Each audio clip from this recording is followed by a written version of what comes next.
dusk. And as we were driving down this road, my friend Colton saw these eyes under this tree, and he hits the brakes, goes, "Look at the size of that fucking cat." And we looked, and this thing had a pumpkin head, like this big old muscular head. You know, like a Rottweiler has, where they have these big muscles on the side of their head, Bumps all over it. and these massive forearms, man. His forearms were fucking Jacked. huge, and it was just like crouched underneath this tree, staring at us, 30 yards away. Crazy. And I'm in the truck, so I pulled out my binoculars. So I'm looking at him through 10 power binoculars, and I'm seeing his whole face. Whoa. I'm looking in his eyes. I'm seeing his body. And I'm like, what do you do if you zig when you should have zagged and you run into that thing? Like, holy shit, was it big? Yeah, you just say, well, there are worse ways to die. I and guess. I guess I'll take this one. Yeah, unless you have a pistol on you. But it was eye-opening because...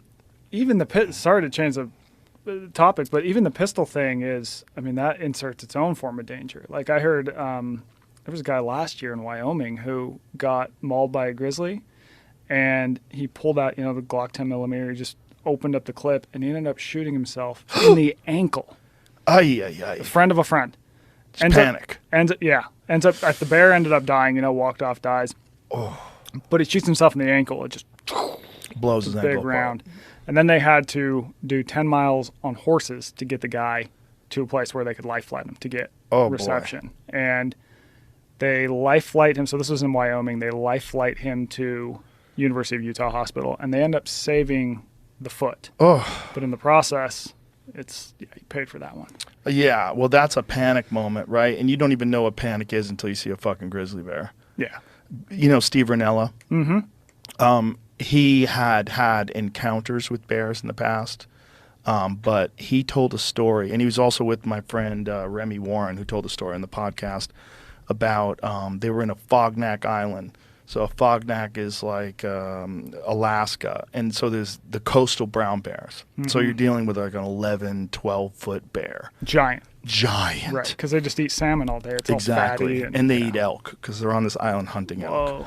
So he shot an elk, and they're in this insanely dense area where it's very, very difficult to pack out. So they hang the elk in a tree. They leave some of the meat. They take some of it back. They go back the next morning to get to the elk.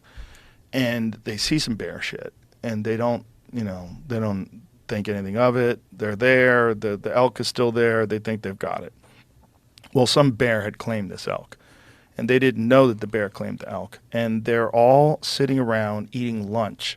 They're going to have lunch, and then because it took them like hours to get to this place, and then they're going to pack out the elk. And while they're sitting there eating lunch, this fucking 11-foot bear runs at them through the trees, through the camp. But there was so many people there that the bear doesn't know who to attack and just kind of runs through them. And one of his camera guys, this guy, his nickname's Dirtmouth. Dirtmouth winds up on the bear's back. The bear, like, literally plows through these people, and he's on this thing's back for like 10 yards as it's running, and then he falls off. My other friend, Giannis, hits it with a trekking stick in the face as it passes him, and he said it was literally a foot from his face. This fucking gnashing, enormous mouth, this maw that would be instant death. And he said, all your ideas of what you would do in that circumstances, they're all out the window. Your reptilian brain completely takes over. And this is a guy in Steve Ranella that is as experienced a woodsman as you will ever find. Yeah. He's also a brilliant guy. He's very smart, and he can articulate the experience in a way that not that many people can. And the way he described it was absolutely horrific.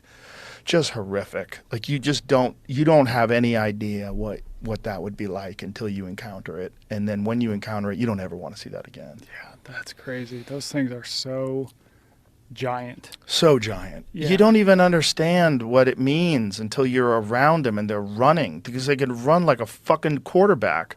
Did Or a they linebacker, or like a cornerback, I should say. They run fucking fast, is what I'm trying to say. did they hear it before did they just hear this coming through the I think they heard some noise in the woods and they turned and it was just running There. straight towards them. Literally like a bus. Just a That's bus. crazy. Like a Volkswagen bus with teeth. Just running at you. Fuck, man. So that's something that's literally 10 times the size of that cat that I saw. Oh, I'm yeah. shitting my pants looking at this cat through a window 30 yards away in a truck where I'm kind of protected. And they, encountered this thing that ran through their camp. Yeah. Well, they're going to remember that forever. They'll remember that forever. Absolutely. Yeah, it's, there's just the reality of nature and the wild. People that don't experience it, like someone was telling me this today. I need to know if this is true, that in British Columbia, you can't even shoot a bear in self-defense. Really? Yeah, well, they outlawed grizzly bear hunting, Mm-hmm.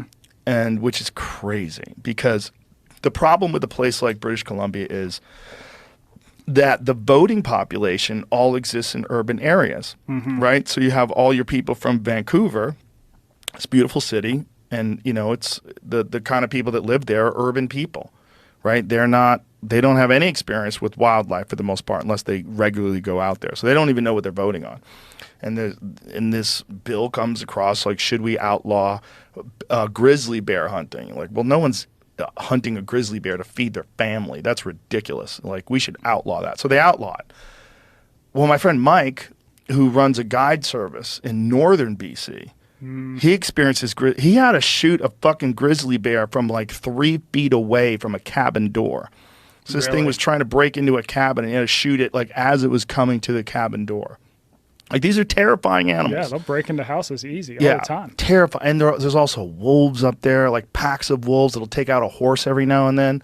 So you hear some crazy noise, you look out the window, and there's a pack of wolves mauling one of your horses. The wild that those people exist in, it is so alien to anyone that lives in an urban environment that they pass these laws and they don't even know what they're voting on. They don't understand. Right. They should literally be forced to go out there and camp in the wilderness and encounter grizzlies and understand the population. There's a lot of them. It's not a small number. They're not endangered by any stretch of the imagination. Grizzly bears are thriving up there. Yeah. And when you're not hunting them, now they're not afraid of people anymore.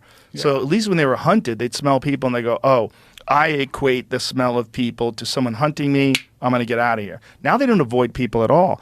In fact, they say they come to gunfire because they hear gunfire and they think it's a downed deer, and they go to steal that deer from the hunter.